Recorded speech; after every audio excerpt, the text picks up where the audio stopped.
Tuhan,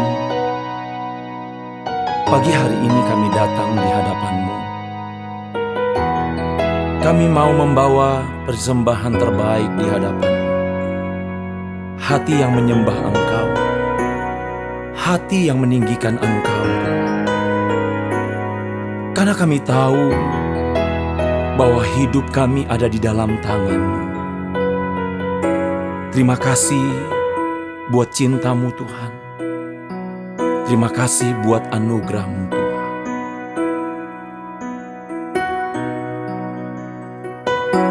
Ku cintakan rahmat-Mu nyata bagiku. Hidupku di dalam tangan-Mu. Sejak pagi ku terbangun sampai ku terbaring, ku nyanyi kebaikan-Mu Tuhan. Sepanjang hidupku Kau setia, sepanjang hidupku Kau sangat baik. Nafasku memuliakan-Mu, ku nyanyi kebaikan-Mu Tuhan.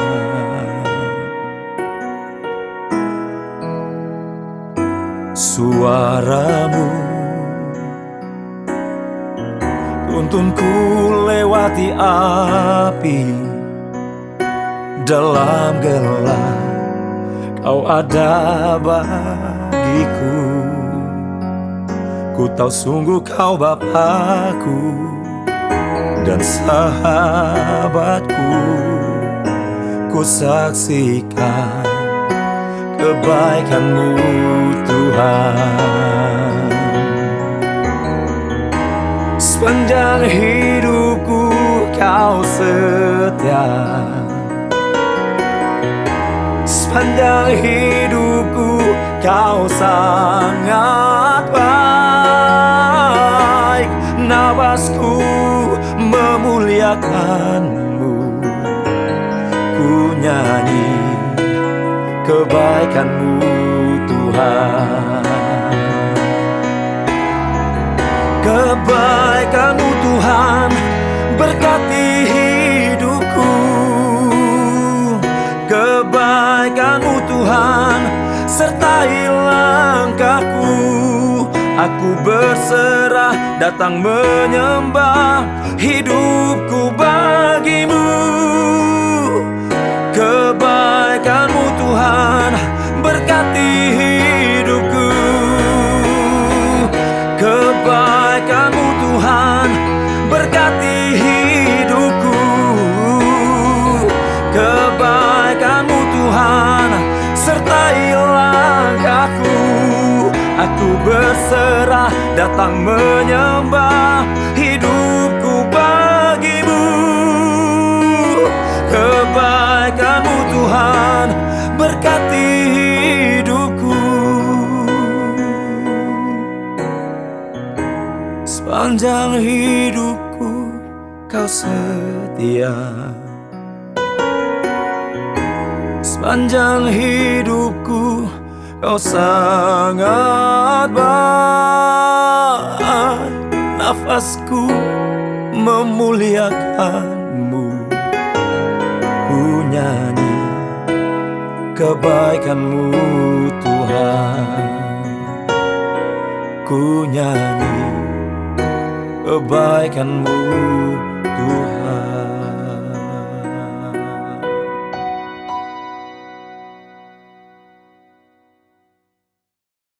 Haleluya, puji Tuhan, salam sejahtera dalam kasih Tuhan Yesus Kristus. Kembali kita akan merenungkan sebagian dari firman Allah. Dan hari ini kita akan membicarakan tentang pertobatan, saudara-saudara. Ya, saya yakin sebagian dari saudara sudah mengerti tentang pertobatan. Tapi ternyata akhir-akhir ini banyak orang Kristen yang tidak paham, saudara-saudara. Entah dia sadari atau tidak, hidupnya tidak berkenan di hadapan Tuhan karena tidak hidup dalam pertobatan sesuai dengan firman Allah. Jadi bagaimana hidup dalam pertobatan menurut firman Allah? Kita akan membahasnya dari kejadian di mana seorang wanita tertangkap berzinah dan akan dirajam, saudara. Itu ada di Yohanes pasal 8. Nah, Tuhan Yesus mengampuni wanita yang kedapatan berzinah ini. Tuhan Yesus mengatakan, "Aku pun tidak menghukum engkau, pergilah dan jangan berbuat dosa lagi mulai dari sekarang." Itu dicatat di Yohanes 8 ayat 11, saudara. Nah, dari kalimat Tuhan Yesus Kristus ini, ada dua hal yang bisa kita pelajari, saudara. Yang pertama, Tuhan memberi kita kesempatan untuk bertobat. Tuhan mengatakan, "Aku pun tidak menghukum engkau." Nah, kita sekarang hidup dalam zaman kasih karunia, di mana Allah tidak langsung menghukum orang-orang yang berbuat dosa, saudara ya. Berbeda dengan zaman perjanjian lama. Selama kita masih hidup, berarti Allah masih memberi kita kesempatan untuk bertobat, saudara, dan memperbaiki hidup ini. Supaya apa? Supaya kita tidak kehilangan keselamatan kekal. Seperti yang dikatakan Rasul Petrus dalam surat 2 Petrus 3 ayat 15, "Anggaplah kesabaran Tuhan kita sebagai kesempatan bagimu untuk beroleh selamat."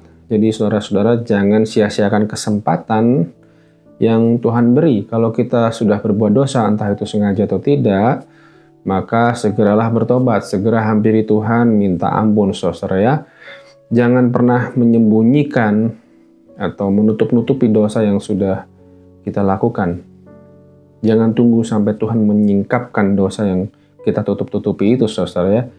Dalam Injil Lukas 12 ayat 2, Tuhan Yesus mengatakan tidak ada sesuatu pun yang tertutup yang tidak akan dibuka. Dan tidak ada sesuatu pun yang tersembunyi yang tidak akan diketahui. Jadi jangan menyembunyikan dosa, saudara. Tapi akui di hadapan Allah dan bertobatlah. Ingatlah kisah Daud yang menutupi dosa perzinahannya dengan Batsyeba, saudara. Ya, Allah menegurnya langsung melalui Nabi Nathan. Nah, kalau Tuhan menyingkapkan dosa yang kita tutup-tutupi itu, tujuannya supaya kita segera bertobat dan kita kembali pada Tuhan, supaya kita tidak kehilangan keselamatan kekal itu, saudara ya. Itu yang pertama. Dan yang kedua, pertobatan itu tidak berhenti pada pengampunan. Nah, Tuhan Yesus mengatakan, "Pergilah dan jangan berbuat dosa lagi mulai dari sekarang." Berarti pertobatan itu tidak hanya berhenti pada pengampunan. Kalau kita sudah menerima pengampunan dari Tuhan, maka kita harus berubah, saudara-saudara. Tuhan menghendaki kita meninggalkan kehidupan dosa. Pada contoh wanita yang tertangkap berzinah tadi itu, saudara, Tuhan mengingatkan dia untuk tidak berzinah lagi. Dan tentu saja meninggalkan pasangan zinahnya, saudara-saudara ya. Nah, kalau kita tidak meninggalkan kehidupan dosa setelah diampuni, maka hidup kita akan menjadi lebih buruk. Ini dikatakan oleh Tuhan Yesus Kristus di Yohanes 5 ayat 14. "Engkau telah sembuh, jangan berbuat dosa lagi, supaya padamu jangan terjadi yang lebih buruk." Kenapa dikatakan lebih buruk? Mari kita baca Matius 12 ayat 43 sampai 45. Saya bacakan, saudara-saudara ya. "Apabila roh jahat keluar dari manusia, ia pun mengembara ke tempat-tempat yang tandus mencari perhentian. Dan karena ia tidak mendapatnya, lalu ia berkata, 'Aku akan kembali ke rumah yang telah kutinggalkan itu.' Maka pergilah ia dan mendapati rumah itu kosong, bersih tersapu dan rapi teratur. Lalu ia keluar dan mengajak 7 roh lain yang lebih jahat daripadanya, dan mereka masuk dan berdiam di situ. Maka akhirnya keadaan orang itu lebih buruk daripada keadaannya semula, saudara." Nah, kalau contoh tadi perempuan yang tertangkap berzinah tadi dan diampuni itu tidak meninggalkan kehidupan dosanya, masih berzinah, maka bisa dipastikan dia akan berzinah dengan lebih parah. Hidupnya akan semakin buruk, saudara. Kalau kita memang bertobat, saudara, maka harus ada perubahan hidup yang nyata, saudara. Kata pertobatan di Alkitab dalam bahasa Yunani, bahasa aslinya menggunakan kata metanoia.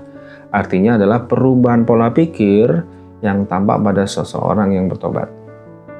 Terlihat dari mana? Dari perubahan tingkah laku, perubahan sikap, perubahan tindakan. Nyata bisa dilihat oleh semua orang, saudara ya.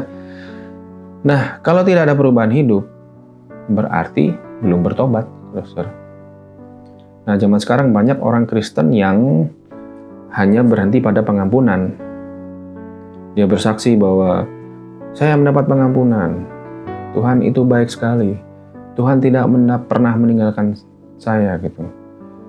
Bersaksi seperti itu. Tapi pada kenyataannya dia tidak meninggalkan kehidupan dosanya. Yang merokok masih merokok. Yang hamba uang masih jadi hamba uang. Yang selingkuh masih hidup dengan selingkuhannya. Ya macam-macam saudara-saudara. Intinya tidak meninggalkan kehidupan dosanya. Nah, tentu saja Allah tidak berkenan akan hal itu. Berarti itu tandanya dia belum bertobat, saudara ya. Tujuan pengampunan itu kan supaya hidup kita berubah. Dan pada akhirnya kita tidak kehilangan keselamatan kekal ya. Ada perubahan tujuan dari pengampunan itu. Kalau kita tidak mau berubah, berarti kita mempermainkan pengampunan dari Tuhan itu. Ingat di Galatia 6 ayat 7, mengatakan Allah tidak membiarkan dirinya dipermainkan. Jadi saudara, selama kita hidup, mari kita hargai pengampunan yang Tuhan sudah berikan. Dengan meninggalkan kehidupan lama, kita senantiasa hidup dalam pertobatan, hidup dalam kebenaran firman Allah.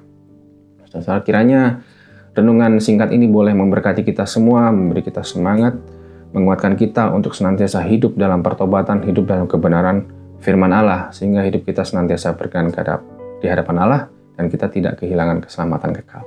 Tuhan Yesus memberkati, mari kita berdoa. Tuhan Yesus, terima kasih untuk firman-Mu, mengingatkan kami untuk kami tidak menyia-nyiakan pengampunan yang Tuhan beri. Terima kasih untuk segala kebaikan-Mu. Allah Roh Kudus, tuntun kami, kuatkan kami, untuk kami hidup seturut dengan firman-Mu, senantiasa hidup dalam pertobatan.